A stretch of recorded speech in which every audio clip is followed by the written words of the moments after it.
Moin Moin, hallo und herzlich willkommen zu einem neuen Video hier auf meinem Kanal. Heute gibt es hier eine Runde Shakes and Fidget. Heute wird es mal ein bisschen theoretischer, denn es sind neue Producer Notes rausgekommen und es geht mal wieder um die Expedition, ja, die ja jetzt schon oftmals in der Vergangenheit geändert worden ist, wurde jetzt wieder geändert und da gehen wir jetzt mal gleich drauf ein. Bevor wir drauf eingehen, ja, wenn ihr das Video hier sehen solltet, ist es nur noch eine Stunde bis zum Hellevator. Kommt gerne bei mir auf Twitch vorbei, da gehen wir jetzt nämlich gleich um 16 Uhr rein in den Hellevator und werden das Ganze streamen mit natürlich dem neuen Höllenattacken oder Helletech Update und werden das Ganze mal zusammen testen. Ja, ansonsten für die Leute, die es nicht mitbekommen haben, ich habe jetzt seit gestern spontan eine Streaming-Woche gestartet, weil es ja erstmal ich komplett ganz doll Bock habe, wieder zu streamen, ja, weil ich ja jetzt letzte Zeit ein bisschen erkältet war und nicht so lange quatschen konnte. Jetzt kann ich euch wieder ein Kotelett aufs Ohr labern. Dann weil es auch so viel Content gibt die Woche, ja, sind wir fast jeden Tag live jetzt immer, ja, wir waren gestern live zum Reinkommen, heute sind wir live, wo der Hellevator erscheinen wird, dann sind wir morgen am Donnerstag dann nochmal live, abends immer so, keine Ahnung, was weiß ich, so 18, 19, 20 Uhr so in den Dreh immer, sind wir dann live.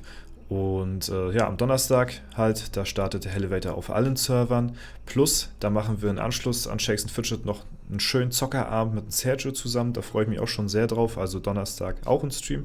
Am Freitag ist ja der Serverstart von EU12. Da bin ich dann auch erst leider abends irgendwann am Start, weil hatte ich ja schon mal gesagt, weil ich den Tag tagsüber auf Hochzeit bin und dann abends erst online kommen kann, werdet ihr dann auf meinem Discord-Server rechtzeitig informiert, wenn ich live gehe.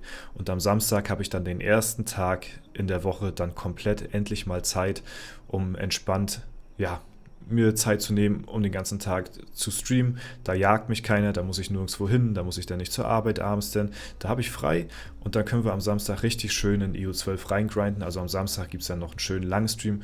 Am Sonntag mache ich dann wahrscheinlich frei, aber das sind ja jetzt erstmal viele Streams am Stück, plus dann auch noch die regelmäßigen Videos, die halt auf YouTube jetzt hier online kommen. Ne, ist natürlich klar, das ist natürlich einiges an Aufwand, denn natürlich auch irgendwann, ne, beziehungsweise nimmt halt viel Zeit in Anspruch. Aber ich freue mich da auf jeden Fall drauf und habe da auch mega Bock drauf. Ja, deswegen sehr gerne vorbeischauen, falls ihr das noch nicht gemacht habt. Link unten natürlich wie immer in der Videobeschreibung. Und genau, wir gehen heute mal in die Producer Notes rein, denn wie gesagt, es geht wieder um das schöne Feature hier. Und zwar geht es um das Gold Cap, beziehungsweise um die Levelanpassung in Bezug auf das Gold Cap. Ja, in der Expedition halt eben. Und da gehen wir jetzt nämlich mal kurz rein. Ich werde das dann auch noch mal ganz kurz erklären für die Leute, die vielleicht nicht wissen, was da jetzt geschrieben worden ist. Ja, wir haben beobachtet, dass die Anpassung des Gold Caps und die Reduzierung des Charakterlevels, ab dem dieses Cap wirksam wird, kontrovers diskutiert wurden. Nach Gesprächen mit verschiedenen Vertretern der Community, darunter Mozone und dem SF-Tavern-Team, haben wir alle möglichen Optionen geprüft, um auf die Situation zu reagieren. Wir haben folgende Entscheidung getroffen. Das Goldcap wird auf der bisherigen Höhe beibehalten. Die Gründe dafür haben wir bereits vor einigen Wochen mitgeteilt und wir stehen weiterhin dazu. Da ging es natürlich dann auch um die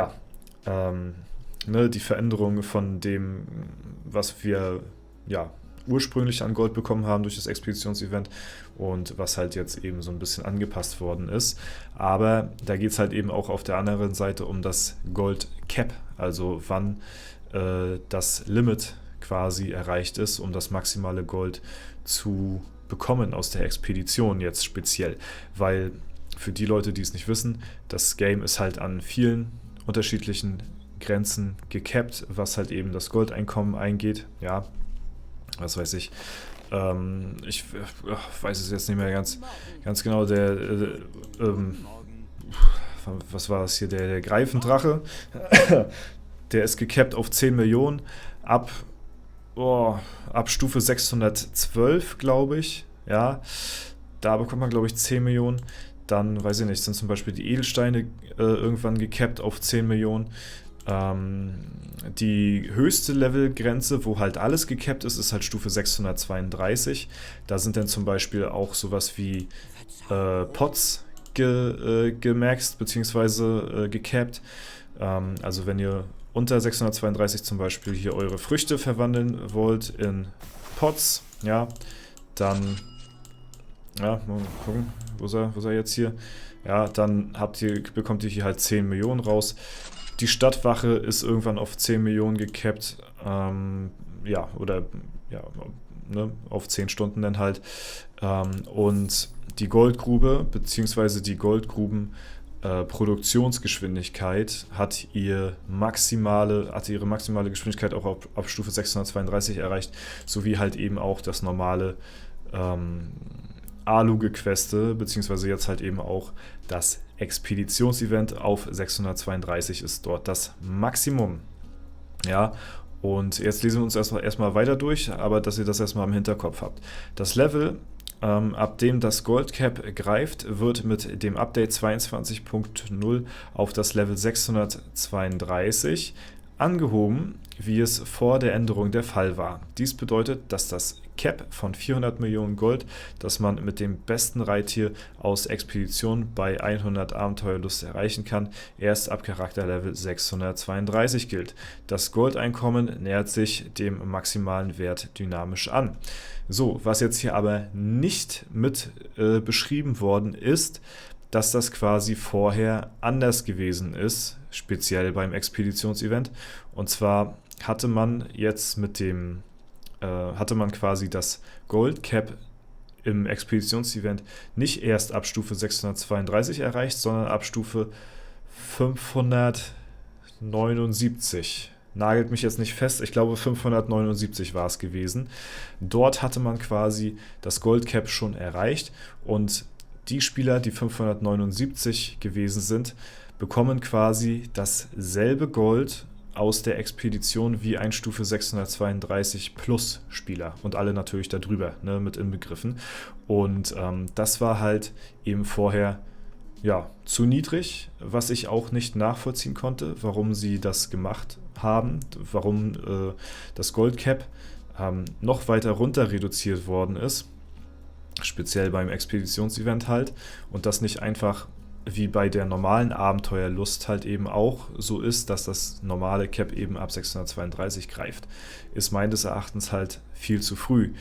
Die Beschwerden kamen wahrscheinlich dann eher von Late Game, also Late Game Spielern, so Richtung 650, 700er, so circa, gehe ich mal von aus.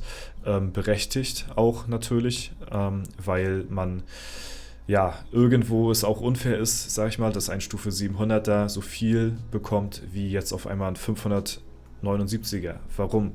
Weil der 632er bekommt ja jetzt schon so viel wie ein 700er. Warum sollte man diese Schere noch weiter auseinander strecken? So denke ich mal, so war die Argumentation. Ich habe zum Beispiel diese kontrovers diskutierte Diskussion jetzt zum Beispiel jetzt gar nicht nachverfolgt, so großartig. Aber ich gehe mal davon aus, dass da halt eben daraufhin das Feedback der Community kam und deswegen das Ganze auch angepasst worden ist. Wir haben darauf geachtet, dass die Goldbelohnung aus Expedition im Durchschnitt weiterhin über denen aus klassischen Abenteuern liegt. Das Update 22 ist derzeit für Anfang Juli geplant. Ja, also da sehen wir dann auch nochmal ein dickes Update zum Geburtstag, höchstwahrscheinlich dann von Shakes & Fidget. Also da, ne, Shakes & Fidget wird 15 Jahre alt, da können wir uns, denke ich mal, auf einiges gefasst machen. Wir hatten ja gestern bereits schon News gehabt zum neuen LD, neue Legendary Dungeon Items, beziehungsweise halt auch ein neues Epic-Set, was angelehnt ist an die Fußball-EM jetzt zum Beispiel. Und ja, vielleicht wahrscheinlich auch noch ein paar mehr Kleinigkeiten, die dann dazukommen. Wer weiß, was dann noch angekündigt wird die folgenden Tage. Und ja, das wollte ich euch nur noch mal kurz so gezeigt haben.